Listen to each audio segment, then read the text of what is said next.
Marketing सभी businesses के लिए बहुत एसेंशियल एक्टिविटी है, बट कई बार ये एक बहुत बड़ा चैलेंज हो जाता है बिजनेस ओनर्स के लिए, तब जब उनके पास मार्केटिंग बजट नहीं होता। और ये चैलेंज और भी बड़ा हो जाता है जब मार्केटिंग बजट भी लिमिटेड है, लेकिन आपके पास मल्टीपल प्रोडक्ट्स एंड सर्विसेज हैं जिन्हें आपको मार्केट करना है और साथ में अपने आप के ब्रांड को भी प्रमोट करना है। तो इस चैलेंज में किस तरह से प्रॉब्लम आती है, इसका इम्पैक्ट क्या होता है और इसका क्या सॉल्यूशन हो सकता है, आज हम लोग अपनी टीम के साथ इस बारे में डिस्कशन करेंगे। बिल्कुल सर, जैसे कि सर अगर हमारे पास में मल्टीपल प्रोडक्ट रेंज है और उसके लिए हमारे पास जो मार्केटिंग बजट है वो भी बहुत लिमिटेड है, तो सबसे पहले जो प्रॉब्लम हमें फेस करनी पड़ती है कि हम एक फोकस मार्केटिंग नहीं कर पाते हैं अपने हर प्रोडक्ट के लिए। बिल्कुल, कि हर प्रोडक्ट और सर्विस को एक फोकस्ड मार्केट चाहिए, उसको एक अटेंशन चाहिए। जिस तरह हमारे टीम में अगर 20 लोग होते हैं तो हर एक टीम मेंबर चाहता है कि उसको फोकस मिले, उसका अटेंशन मिले, राइट। तो उसी तरह आपको हर प्रोडक्ट एंड सर्विस को फोकस देना होता है, जिसके लिए बजट का लिमिटेशन होता है। करेक्ट है। उसके अलावा जो सेकंड प्रॉब्लम जो मोस्टली होती है उसमें क्या होता है कि जैसे फॉर एग्जांपल आपके पास मार्केटिंग बजट बहुत कम है और you have a multiple product और सर्विसेज रेंज, तो आप क्या करते हो कि आप हर प्रोडक्ट पे ही वो मार्केटिंग का स्पेंड करते हो, जिसकी वजह से आपकी एक्सपेक्टेड आउटकम्स नहीं आ पाती। आपके जो एफर्ट्स हैं वो सब डिस्ट्रीब्यूट हो जाते हैं और आपकी जो भी आपका बजट है वो सभी प्रोडक्ट्स पे डिस्ट्रीब्यूट हो जाएगा, जिसकी वजह से आपका किसी भी एक प्रोडक्ट पे फोकस्ड आपका रिस्पॉन्स नहीं आपको नहीं मिलता है। हाँ, मतलब आपका जिस तरीके का कहने का है कि जिस तरह मैक्सिमम बिजनेसेस क्या करते हैं, वो अलग अलग प्रोडक्ट्स की इंडिविजुअल मार्केटिंग नहीं करते हैं, वो सभी प्रोडक्ट्स या सर्विसेज को एक साथ मार्केट करते हैं। अगर उन्होंने एक मार्केटिंग कैंपेन चलानी है, कहीं पे ऐड पब्लिश करनी है, तो वो सभी प्रोडक्ट्स या सर्विसेज को एक साथ उसके अंदर कवर करेंगे, कवर करने की कोशिश करेंगे। तो बिल्कुल इससे उनके ऊपर डिस्ट्रीब्यूटेड उसका रिजल्ट आता है और वो आपको उसका पता नहीं चलता कि कहाँ पे क्या रिजल्ट हुआ। और वेस्टफुल आपका बजट जो होता है ना, काफ़ी जगह पे वेस्ट हो जाता है और आपको एक्सपेक्टेड आउटकम्स नहीं मिल पाते उसमें। Exactly. और जो अगली जो ये प्रॉब्लम जो फेस होती है ये बजट के कम होने की, वो वैसे वो होता है कि आपका जो ये ब्रांड आइडेंटिटी है वो मार्केट में उसकी वजह से ये भाने नहीं पाती, क्योंकि आपके पास ऑलरेडी मल्टीपल प्रोडक्ट्स हैं। ठीक है, आप एक इंडिविजुअल प्रोडक्ट्स के थ्रू एक अपना ब्रांड पर्सोना मार्केट में बना ही नहीं बिल्कुल सही। सुमित, ना तो आपका ब्रांड एस्टैब्लिश हो पाता है और ना ही आपका प्रोडक्ट्स या सर्विसेज सेल हो पाते हैं। तो ये एक बहुत बड़ा चैलेंज रहता है, राइट। तो उसका सबसे ज़रूरी क्यों है, क्योंकि आपको क्या करना चाहिए, आपको इसका अगर आप हर प्रोडक्ट को इंडिविजुअली टारगेट नहीं करोगे तो ये चैलेंजेस आपको रहेंगे, राइट। तो बिल्कुल ठीक है सुमित, तो लेकिन हर एक प्रोडक्ट को इंडिविजुअली फोकस्ड वे में मार्केट करने की ज़रूरत क्यों पड़ती है? ये सर क्योंकि हर एक प्रोडक्ट की जो टारगेट ऑडियंस है वो अलग अलग होती है, तो इसीलिए हमें अगर हम सोचे कि एक ही मार्केटिंग से हम हर ये प्रोडक्ट की जो टारगेट ऑडियंस है उसको ये कवर कर लेंगे, वो चीज़ पॉसिबल नहीं होती। एग्जैक्टली, क्योंकि देखिए किसी को अगर आपका एक प्रोडक्ट है, वो मान लीजिए किड्स का प्रोडक्ट है, राइट जी, तो उसकी टारगेट ऑडियंस किड्स होगी। और आपका दूसरा प्रोडक्ट जो है वो यंगस्टर्स के लिए है, तो आपकी ऑडियंस डिफरेंट होगी। और तीसरा प्रोडक्ट आपका सीनियर सिटीजन्स का है, तो आपकी डिफरेंट होगी। इसी तरह प्रोफेशनल्स के लिए अलग प्रोडक्ट्स हो सकते हैं, आप किसी डिफरेंट सेगमेंट को टारगेट कर रहे हो जी, तो आपकी ऑडियंस अलग अलग होगी। तो इसलिए उसका पूरा जो आपका प्लान है वो उस ऑडियंस के टेस्ट और उसके बिहेवियर से अकॉर्डिंगली चलना चाहिए। इवन उसकी मैसेजिंग भी उसके हिसाब से ही बनाई जाएगी। अब जैसे सुमित ने बताया कि हर प्रोडक्ट के अकॉर्डिंगली ही ऑडियंस सेट होती है, उसी वजह से जिस तरह से ऑडियंस होती है उसी तरह हर ऑडियंस के लिए अलग से कैंपेन रन करनी पड़ती है। फॉर एग्जांपल, आप एक पर्टिकुलर बेबी प्रोडक्ट आप लॉन्च कर रहे हो तो बेबीज के लिए आप अलग से कैंपेन रन करोगे, एंड अगर आप यंगस्टर्स के लिए लॉन्च कर रहे हो तो you have to run different campaigns on different platforms, क्योंकि हर जैसे बेबीज के जो मोस्टली जो एड्स देखने वाले लोग होंगे वो उनके पेरेंट्स होंगे, तो पेरेंट्स के लिए अलग से कैंपेन्स होती हैं। वैसे ही अलग अलग तरीके से आपको कैंपेन्स और उसके अकॉर्डिंगली पर्टिकुलर हमें एक प्लेटफॉर्म चूज करना होता है। बिल्कुल, उसमें विनेश आप बिल्कुल ठीक है, क्योंकि आपका मीडिया प्लान भी डिफरेंट होता है। आपकी ऑडियंस अगर डिफरेंट है तो आपकी कैंपेन में आपका एड कॉपी डिफरेंट होगा, ठीक है।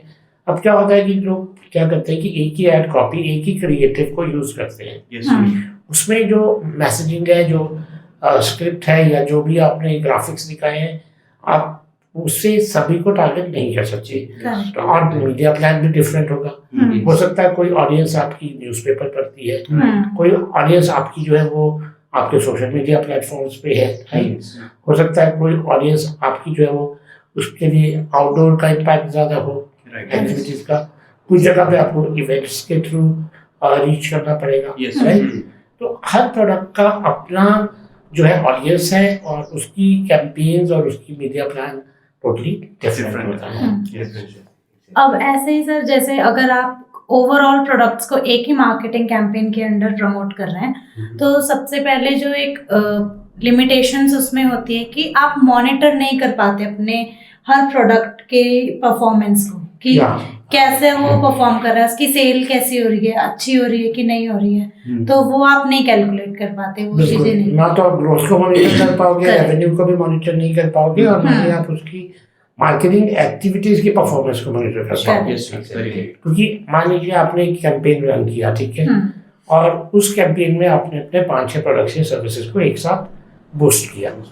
अब आप उसके रिस्पॉन्स पे, क्योंकि वो एक डिस्ट्रीब्यूटेड उसका रिजल्ट आएगा, तो आप ये आइडेंटिफाई नहीं कर पाओगे कि मुझे इस कैंपेन से किस प्रोडक्ट या किस सर्विस में कितना ग्रोथ मिला है। तो आपके लिए ये इंडिकेटर्स को डिसाइड करना भी मुश्किल होता है। और जब आप स्पेसिफिकली एक ही सर्विस को प्रमोट कर रहे हो, एक ही प्रोडक्ट को प्रमोट कर रहे हो, तो आपको मालूम है कि मैंने इस पे इतना बजट लगाया था, और उसके बदले में मुझे इतना रिटर्न ऑन इन्वेस्टमेंट मुझे मिला है, राइट। तो ये बहुत ज़रूरी होता है। तो इस प्रॉब्लम्स का सॉल्यूशन जो है वो 2 तरीके से देखा जा सकता है, ठीक है। हमने इस चीज़ को तो डिस्कस किया कि प्रॉब्लम क्या है, उसका इम्पैक्ट क्या है, और क्यों ज़रूरी है इंडिविजुअल प्रोडक्ट्स को प्रमोट करना। अगर मान लीजिए कि फिर भी ये सब जानने के बावजूद हमारे पास बजट का लिमिटेशन है, तो हम क्या कर सकते हैं, राइट। तो इस केस में हमारे पास 2 ऑप्शन आते हैं। पहला ऑप्शन आता है जब हम लोगों को अपना एक हीरो प्रोडक्ट चूज करना पड़ेगा, या हीरो सर्विस चूज करनी पड़ेगी। मान लीजिए मेरे पास 5 सर्विसेज है, मैं 5 प्रॉब्लम्स को सॉल्व कर रहा हूँ अपनी बिजनेस कंसल्टिंग के थ्रू, लेकिन अब कहते हैं कि ठीक है जी, अब हमारे पास बजट नहीं है कैंपेन के लिए कि हम 5 सर्विस को इंडिविजुअली प्रमोट कर पाए। तो द बेस्ट अप्रोच है कि आप अपनी एक हीरो सर्विस को पिक कर लीजिए। अब हीरो सर्विस कौन सी होगी? जो आपको ज्यादा रेवेन्यू दे और जल्दी कन्वर्ट होता है, जिससे सेल्स आपकी फास्ट हो और इमीडिएटली आपकी ऑडियंस कनेक्ट हो। इसका फायदा क्या होगा? इसका सबसे बड़ा फायदा ये होगा कि आप उस पर्टिकुलर एटलीस्ट एक प्रोडक्ट या एक सर्विस पे तो अपने आप को एस्टैब्लिश कर, राइट। सो आपकी एक वैल्यू बन जाएगी मार्केट में कि आपकी ये प्रोडक्ट या सर्विस पॉपुलर है, और उसकी रीच आपकी अच्छी हो जाएगी। तो जब आपका एक प्रोडक्ट या एक सर्विस अच्छे तरीके से एस्टैब्लिश हो जाता है, तो नेक्स्ट कैंपेन में अदर प्रोडक्ट्स सर्विसेज को भी आप अपने बाकी प्रोडक्ट्स एंड सर्विसेज को प्रमोट कर सकते हो। और उसका बेनिफिट ये होगा कि उससे आपका जो अगला प्रोडक्ट है, क्योंकि आपका एक मार्केट में रेपुटेशन बिल्ड हो जाएगा, एक ब्रांड आइडेंटिटी बन जाएगी। इस कंपनी ने ये सर्विस लॉन्च की थी और बहुत अच्छी सर्विस है, और अब इनकी ऑब्वियसली बाकी सर्विसेज भी अच्छी होगी। एक ट्रस्ट बिल्ड हो जाता है, trust building factor.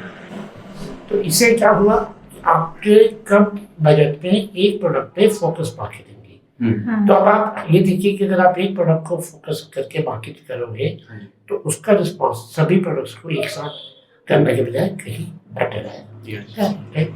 So sir, इसके अलावा सेकंड दूसरा सोल्यूशन क्या हो सकता है इसमें? राइट, दूसरा सोल्यूशन ये होता है कि जब आप अपने स्पेसिफिक प्रोडक्ट या सर्विस को प्रमोट नहीं कर रहे हो जी, और आपके पास वही बजट है, तो आप उस टाइम पे अपने ब्रांड को प्रमोट करोगे। ओके, ब्रांड को कैसे प्रमोट करोगे? आपको अपने ब्रांड की ब्रांड वैल्यूज के बारे में बात करनी है। ओके, आपको आइडेंटिफाई करना है कि आपका ब्रांड किस चीज के लिए जाना जाए। अगर आप हेल्थ केयर सर्विसेज में हो, तो क्या आपकी एडवांस्ड हेल्थ केयर सर्विसेज हैं या आप लेटेस्ट हेल्थ केयर सर्विसेज देते हो, या आपके पास जो ट्रीटमेंट्स हैं वो बहुत जल्दी रिस्पॉन्ड करते हैं पेशेंट्स को, या आपकी केयर जो है पेशेंट केयर बहुत अच्छी है, आप उस चीज़ के ऊपर अपने आप का अथॉरिटी बिल्ड करना चाहते हो, या आपके पास मल्टी स्पेशलिटी फैसिलिटीज़ हैं, राइट। तो अगर आप यही एग्जांपल लेते हैं हेल्थ केयर सर्विसेज का, तो आप किसी एक सर्विस को प्रमोट नहीं कर रहे हो, हाँ जी, लेकिन आप अपने ब्रांड की वैल्यूज को प्रमोट कर रहे हो। तो उसमें क्या होगा कि आपका फोकस कहाँ पे होगा, ब्रांड वैल्यूज को प्रमोट करने के, और जब ब्रांड के साथ लोग कनेक्ट होंगे तो आपका बाकी सर्विसेज और आपके प्रोडक्ट्स ऑटोमेटिकली होंगे, राइट। तो अगर आपके पास बजट का लिमिटेशन है तो आप सिर्फ एक ही चीज़ कर सकते हैं, या तो आप ये सर्विस को ये प्रमोट कीजिए, या आपको एक पर्टिकुलर हीरो प्रोडक्ट को प्रमोट कीजिए, या फिर आप सिर्फ अपना एक ब्रांड पर फोकस कीजिए और उसी को प्रमोट कीजिए। राइट।